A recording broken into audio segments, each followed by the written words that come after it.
Yung sili kung may hinog na siya guys, oh. Ayan, oh.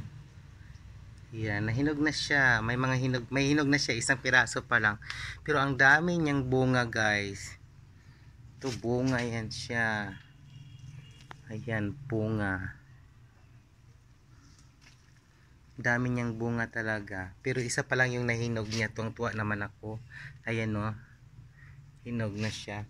Ito naman siya, namumulaklak pa lang siya guys, wala pa siyang bunga, pero marami siyang isprihan ko yan siya mamaya ng pangpapatay ng mga langgam guys. Tapos ang iba naman dito, sobrang dami talagang bunga yung aking sili guys. Ito namunga na rin siya guys, nasa paso lang yan siya. Oh, dami niyang bunga. Ito namumulaklak pa lang, pero sabay yan silang tinanim guys, yan silang mga sili na yan. Dami niyang bunga. Dito na naman tayo guys. O di ba ang dami niyang bunga aking mga sili, o. Ayan, bunga yan siya. Ito mga bunga yan ng aking mga sili guys. Sobra pong dami talaga nila. You know. Muntik na nga siyang matumba nung bagyo kasi sa dami niyang bunga. Ayan, nandito na naman tayo sa gilid-gilid guys. O diba, sobrang dami ng bunga ng aking sili. Ilang puno lang ito, mga siguro 8 punuan lang ito ng aking sili guys.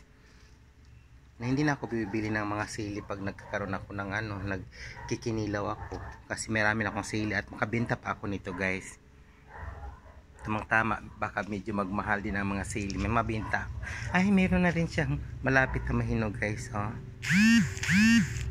Yan oh.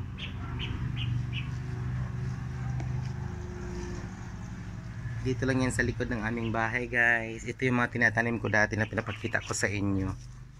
Diba?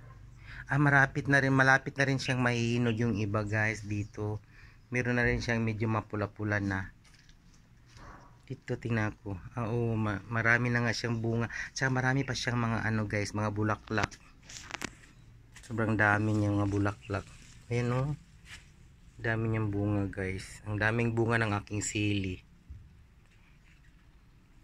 Pinapausukan ko lang yan siya dati guys. Pag nagkaroon kayo ng mga garden, pausukan lang ninyo siya pag namumulaklak para hindi siya lapitan ng mga insekto. Kasi ang mga insekto kasi yung pupigil lang kanilang mga bulaklak na imbis na bubulaklak siya para mamunga. Na kinakain nila yung mga bulaklak guys eh. Kaya nahuhulog siya. Kaya pag nagkakaroon kayo ng mga ganitong mga tanim, pausukan ninyo siya. Ayan. Diba? Hanggang dito na lang. Thank you for watching.